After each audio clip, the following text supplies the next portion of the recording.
Hey there guys, so let's talk a little bit about Tyson Fury's win over Dillian Whyte this past weekend. I've got a few things I want to talk about here.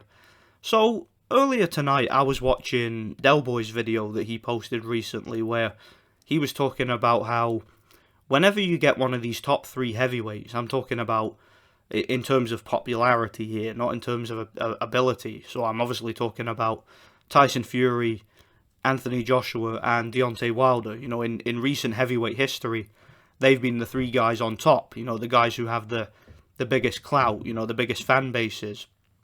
And what Delboy was basically talking about in the video is he was talking about how whenever one of those guys fights, the aftermath of the fight is always filled with fanboy wars.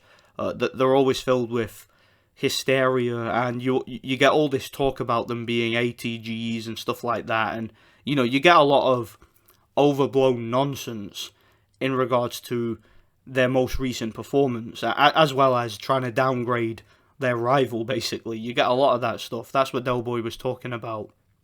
And the reason why I wanted to talk about it and I wanted to make a video here is because I got quite a few interesting comments on my post-fight review, and I had a few interesting discussions with some people, and I also witnessed a few conversations between other people on other videos and other comment sections and other panels and whatnot, and it really reignited something in me.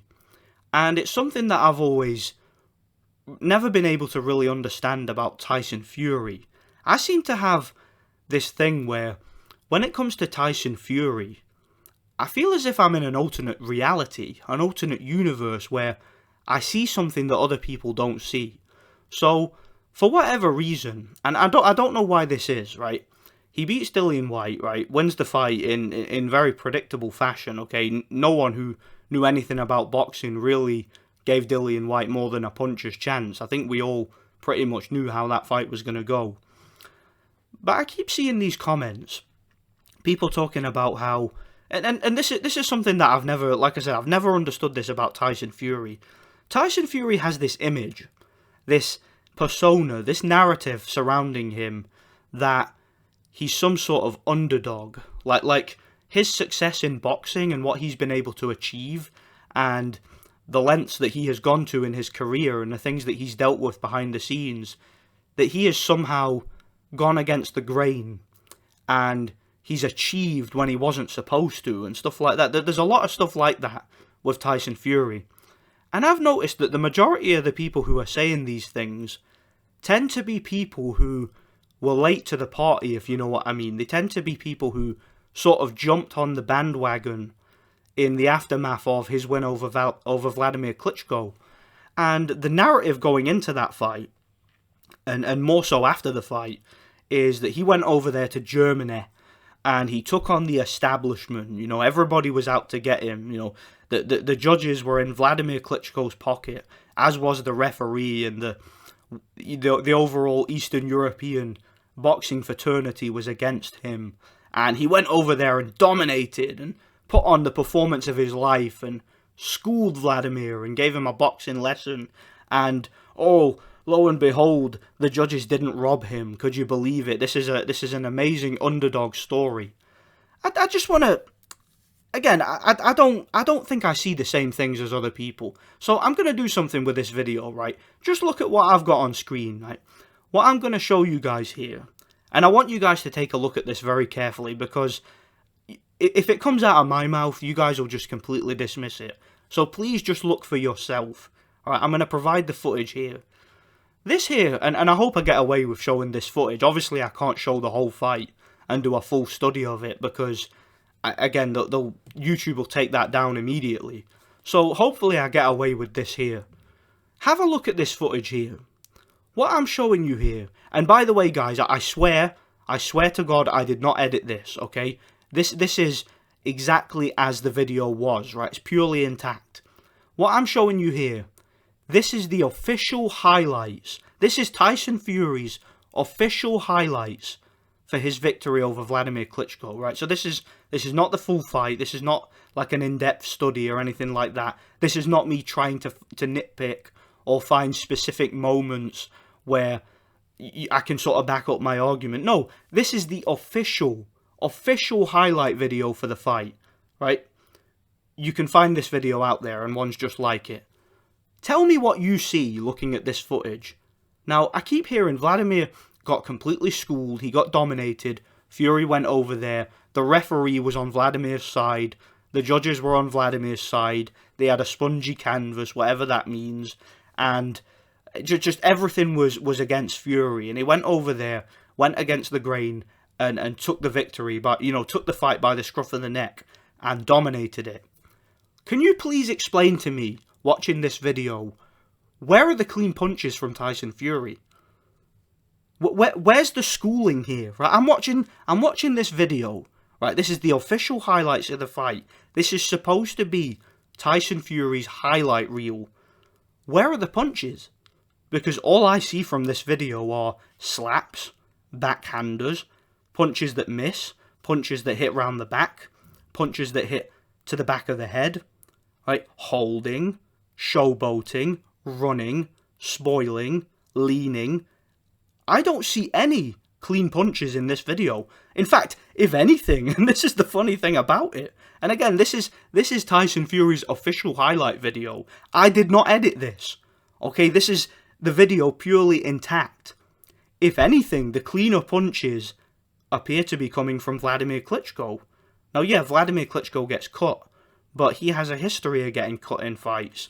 And the reason why he's getting cut is because he's been getting laced. He's been getting hit with backhanders, sort of flicking shots that fighters sometimes throw. You see that from a lot of these sort of tentative, negative, exploitative type fighters. These spoilers is they'll often throw little backhand flicks at their opponent because it doesn't take a lot of effort to throw punches like that, and they're quite effective at marking your opponent up. They don't really look pretty, and they don't do a lot of visible damage in terms of snapping the head back, but they get to the target quickly and they can do facial damage, right? A lot of fighters tend to get cut and marked up when they get laced or when they get slapped and stuff like that. That pretty much explains why Vladimir got cut. I mean, he got cut often in fights whenever he got hit clean. The guy had paper thin skin. He was cut like that against David Haye, right? And David Haye was relatively unmarked, but that was a wide, clear decision win for Klitschko, right? It's just that he happened to be the guy who got marked up a little bit more. That's just what happens sometimes. So the facial damage isn't really an indicator on how the fight is going, okay? But please, somebody show me, where are these highlights from Tyson Fury? Where are the clean punches? Where are the scoring punches? And more to the point, a few things. Why is the referee, Tony Weeks, right, who by the way is an American referee, who was appointed by the sanctioning bodies, of course.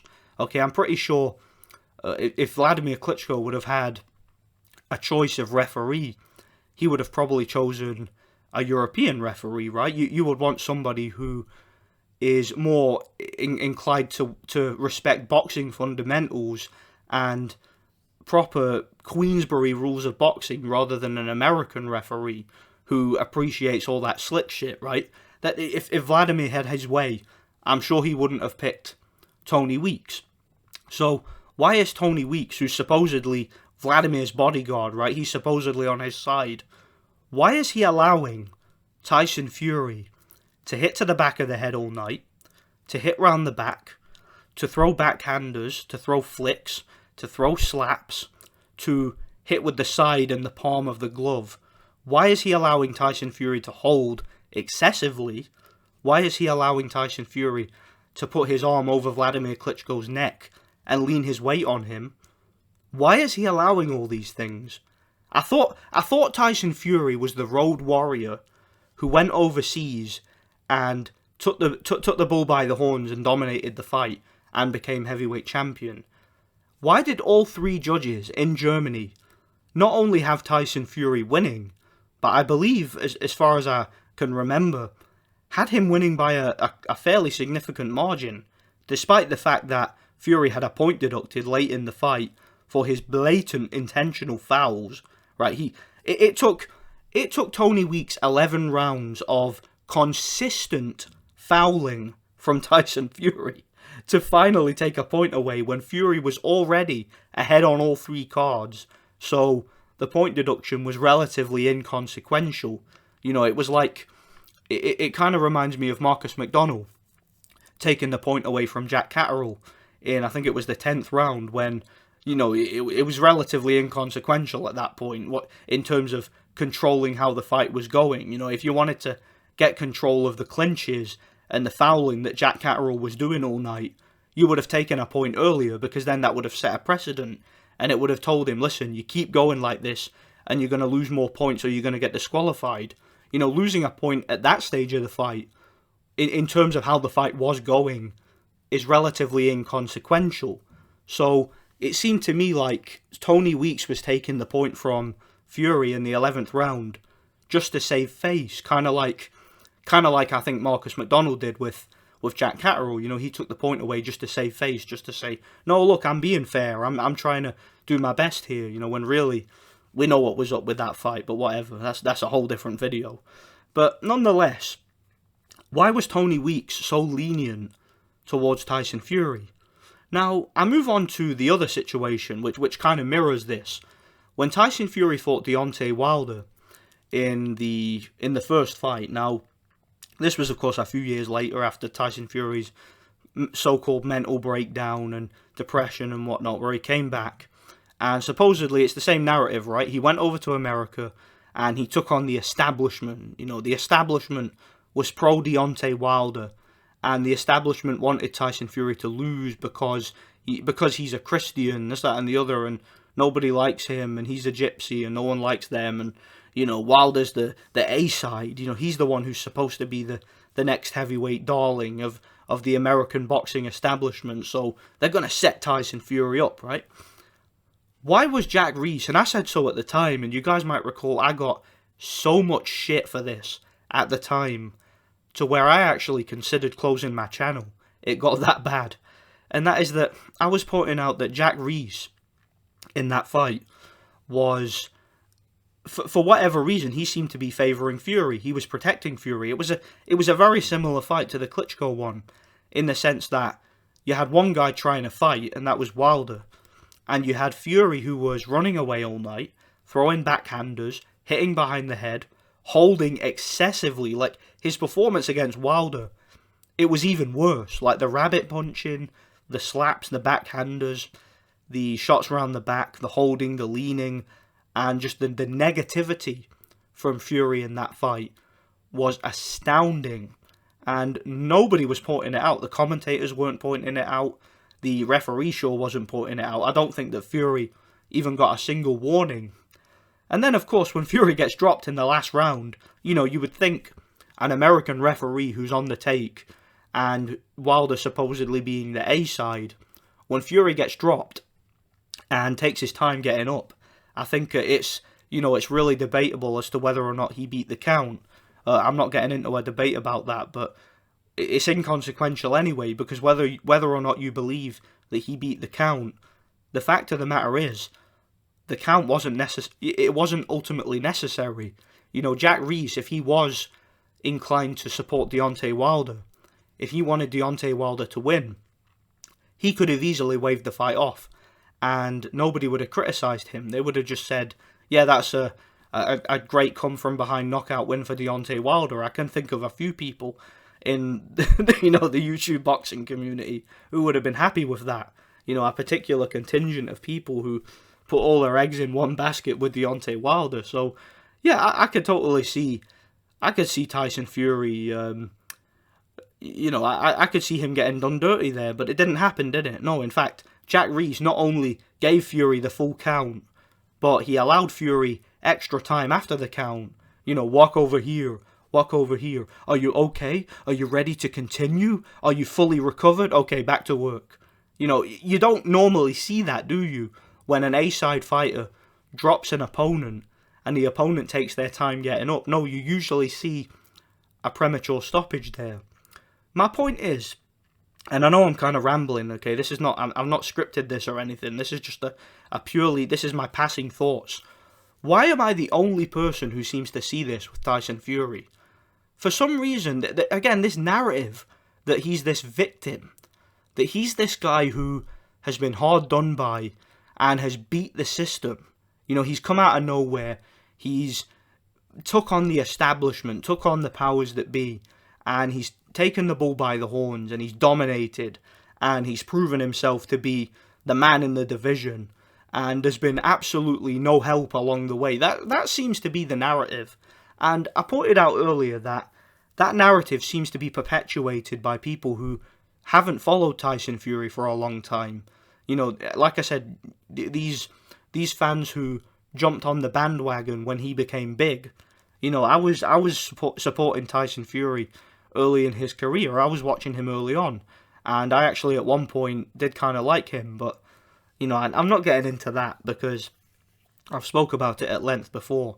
But my point is, Tyson Fury, the Tyson Fury fanboy hysteria, and just this, people seem to be, for whatever reason, and I can't get my head around it, people seem to be really mesmerized by this guy. Like, this guy seems to have some sort of, I don't even want to call it like it's hypnotism or something like that, but he seems to have some way of swindling the boxing public to look at him a certain way that he doesn't really deserve. I mean, people call him a warrior.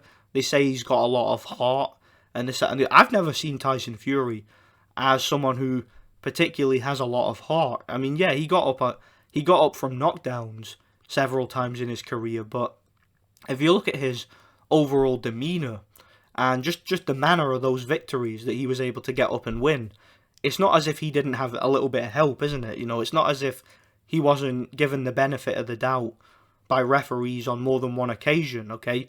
Had several premature stoppages in the early part of his career. He got a horrendous gift decision against John McDermott in a fight that a lot of people like to forget about. And my point is that Tyson Fury, to me, he seems to have a lot of backing, okay? We all know, I mean, it's not even a secret at this point that Tyson Fury is connected with some pretty high up people, okay? Does the name Daniel Kinahan mean anything to you guys? Okay, and it's not as if he just hooked up with Daniel Kinahan out of the blue after becoming champion. No, his family, let's be honest, okay? His family have had certain connections for a long time that has been kind of hushed up by the media, if you know what I mean. You know, it's not like Fury and his family haven't got some skeletons in their closet, you know? So, I don't know, man, I'm rambling at this point. I just think there's something with Tyson Fury where I'm able to see certain things that other people aren't able to see. Show me the clean punches in the Klitschko fight. Please show me this schooling, this great, masterful boxing performance that he put on in that fight, because I just don't see it.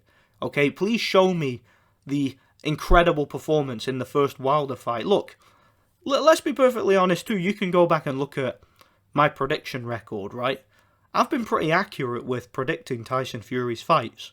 Okay, not only that, but I've always been relatively fair and relatively non-biased, I'd think, you know, in regards to him. You know, I've given him credit when he's deserved it, but I've also been rational about it. You know, I'm not going to, you know, I'm not going to engage in all this hysteria, all this hyperbole surrounding him. So, yeah, just a few things to think about there. I really think there's a lot more than meets the eye with Tyson Fury.